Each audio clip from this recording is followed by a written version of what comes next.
আজকে রান্না করেছি দেশি মুরগির ডিম ভুনা। তো দেশি মুরগির ডিমটা যদিও দেখতে ছোট কিন্তু খেতে কিন্তু অসম্ভব ভালো লাগে। তো প্রথমে হচ্ছে ডিমগুলাকে ভেজে নিয়েছি, তারপর হচ্ছে স্বাদ মতো লবণ দিয়ে পেঁয়াজটাকে খুব ভালো করে ভেজে নিয়েছি, হলুদের গুঁড়া, মরিচের গুঁড়া, ধনিয়ার গুঁড়া আর হচ্ছে দিয়ে দিলাম ভাজা জিরার গুঁড়ো, অল্প একটু পানি দিয়ে এখন মশলাটাকে খুব ভালো করে কষিয়ে নেব।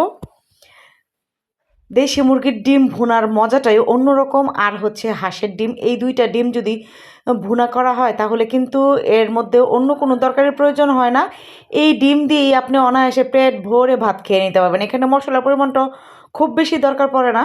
আজকে হচ্ছে রাত্রবেলা দেখে পোলাও পাতা দিতে পারলাম না তরকারিটার মধ্যে, তাহলে আরও অনেক বেশি সুগন্ধিযুক্ত একটা ভুনা রান্না হতো। তো সে যাই হোক, রাত্রবেলা যেহেতু আনতে পারবো না সেজন্য। তো এখানে লবণের পরিমাণটা একটু কম হয়েছে, সেজন্য আমি আরও একটু দিয়ে দিলাম। এখানে শুধু আমি তেলটা আর হচ্ছে পেঁয়াজটা রাখবো শুধু। এখানে এক্সট্রা কোনো পরিমাণ পানি রাখবো না, অল্প একটু পানি দিয়েছি যাতে কুসুমটা 70% মতো সেদ্ধ হয় আর বাকি 30% এভাবেই থাকবে একটু কাঁচা কাঁচা, তাহলে সবচেয়ে বেশি ভালো লাগবে। তো এই তো আমি তেল ভেসে ওঠার পরে হচ্ছে ডিমটাকে উঠিয়ে নিয়েছি। গরম ভাতের সাথে কিংবা পোলাওর সাথে এই ডিম ভুনাটা জাস্ট অসম্ভব ভালো লাগে। আপনারাও কি পছন্দ করেন? অবশ্যই কমেন্টে বলবেন।